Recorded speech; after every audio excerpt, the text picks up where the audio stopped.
ناظم اعلیٰ مرکزی جمعیت اہل حدیث کراچی ابو انشا قاری خلیل الرحمان جاوید صاحب، السلام علیکم۔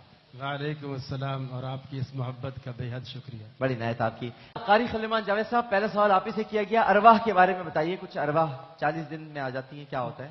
بسم اللہ الرحمن الرحیم۔ یہ جو کچھ دنوں میں ارواحیں آتی ہیں جاتی ہیں چکر لگاتی ہیں، یہ تو میرا خیال ہے اسلامی نقطہ نظر نہیں ہے جی، اور یہ ہندوؤں کا عقیدہ ہے۔ ٹھیک ہے۔ قرآن مجید نے صاف یہ ظاہر کیا ہے کہ من ورائہم برزخ الی یوم یبعثون، جو دنیا سے رخصت ہوتا ہے اس کے اور زندوں کے مابین اللہ نے ایک ایسا پردہ، ایسی دیوار حائل کر دی ہے، ان کا ہم سے، ہمارا ان سے وہ لنک نہیں رہتا جو زندگی میں ہمارے ساتھ ہوتا ہے۔ اور اسی طرح قرآن مجید میں کہا گیا کہ ثم انکم بعد ذلک لمیتون ثم انکم یوم القیامت تبعثون، وہ بے شک روز آخرتی ہے اور اسی دن روحیں واپس جسم میں ڈالی جائیں گی۔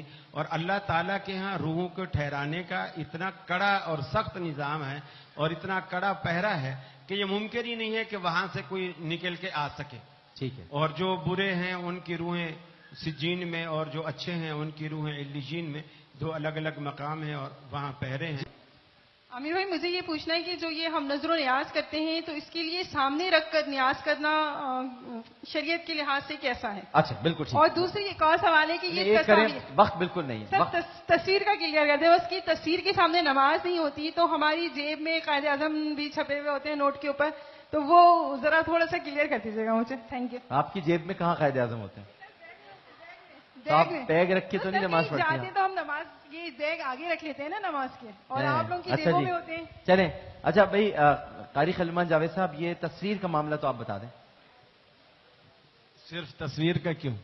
باقی میں تقدیر کا مسئلہ ہو جائے گا، پھر تصویر کا معاملہ بتا دیں آپ۔ ہاں ڈاکٹر صاحب، اصل میں جیب کے اندر ہو یا پرس میں ہو یا بیگ میں ہو، وہ چیز چھپی ہوئی ہے جی، وہ جو یعنی جو چیز ممنوع ہے وہ ظاہر ہے، ظاہراً وہ چیز نوٹ ظاہر بات ہے، باہر تو کوئی نہیں رکھتا ہے، صحیح، سب چھپا کے ہی رکھتے ہیں۔ آپ نے بھی چھپائے ہوئے ہیں اور آج تک ہمیں نہیں بتایا، واقعی نہیں ہے، جیب میں کچھ بھی نہیں ہے، صرف موبائل ہے میرا رکھا، اور ہمیں آج تک نہیں بتایا، وہ جیب ہی نہیں بتائی آپ نے، میں کوئی جیب ہی نہیں ہے اس میں چھپی ہوئی اگر کوئی چیز ہے تو اس میں کوئی حرج نہیں ہے۔ بس چھپے ہوئے سے محبت کرتا ہوں، چھپے ہوئے کا بندہ ہوں، تو ہر چیز میری چھپی ہوئی ہے۔ اس نے مجھے ہر چیز چھپا کے رکھنے کو کہا ہے تو چھپایا ہوا ہے۔ پر جانا چاہتی ہیں، عاشق رسول ہیں، لیکن اب وہ کہہ رہی ہیں محرم نہیں ہے، کچھ نہیں ہے، کیا کریں؟ ان کی نیت پر اللہ تعالیٰ، ان کے جذبے پر اللہ ان کو ضرور اجر دے گا، لیکن یہ شریعت کی طرف سے ایک شرط ہے کہ محرم کے بغیر خاتون نہیں جا سکتی، تو چونکہ ان کی وہ شرط پوری نہیں ہو رہی تو ان پر فرض بھی نہیں ہے۔ صحیح، بس اللہ تعالیٰ ان کی نیت پر، جذبے پر انشاءاللہ وہ رحیم ہے، ان کو اجر دے گا انشاءاللہ۔ بس بتا رہے ہیں نظر نیاز سامنے رکھنا۔ ہاں، نظر نیاز اگر سامنے کوئی چیز کھانا یا تبرک رکھا ہوا ہے، اس کے بعد آپ اس پر قرآن مجید کی آیات تلاوت کرتے ہیں تو بھی جائز ہے، مستحسن عمل ہے۔ اگر سامنے نہیں ہے پھر اگر آپ فاتحہ پڑھتے ہیں تب بھی جائز ہے، مستحسن عمل ہے۔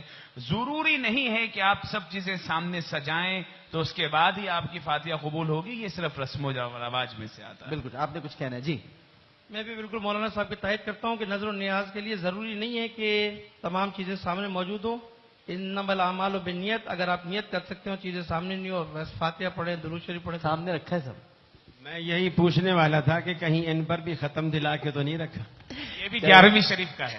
اگر 11ویں کا ہے تو ہم روزہ گھر جا کے کھولیں گے، نہیں تو 11ویں بالکل ہم ایسے پکے ہیں۔ مگر 11ویں اگر یہ 11ویں کا ہے تو ہم روزہ گھر کھولیں گے، آن ایئر کہہ رہا ہوں میں۔ 12ویں اچھا، شریف لیکن کا ہے۔ ابھی 11ویں 12ویں میں لیکن 11واں روزہ تو کھولیں گے یہاں، دیکھیں میں 11واں روزہ تو کھولیں گے، میں روزہ اعتدال تو 11واں ہوگا۔ ہاں ڈاکٹر صاحب، میں ہاں۔ اعتدال کی بات کرنے لگا جی۔ کہ مؤثر حقیقی اللہ کی ذات کو سمجھا جائے اور یقیناً سمجھا جاتا ہے اللہ ہی سب کچھ کرنے والے ہیں، مشکل کشا، حاجت روا، سب کچھ کرنے والی ذات اللہ کی ہے۔ ہم سب کا اس پر متفق عقیدہ ہے، مسلم عقیدہ ہے، اس لیے ہم عوام کو بھی ایک ایسا میسج دیں، تعالوا الی کلمۃ سواء بیننا وبینکم الا نعبد الا اللہ۔ بالکل صحیح ہے۔ تو انشاءاللہ ہم سب مسلمان ظاہر ہے کلمہ یقیناً، گو۔ اور یہ تو تھوڑی نوک جھونک چلتی رہتی ہے تو مزہ آتا ہے، اختلاف باعث رحمت ہے۔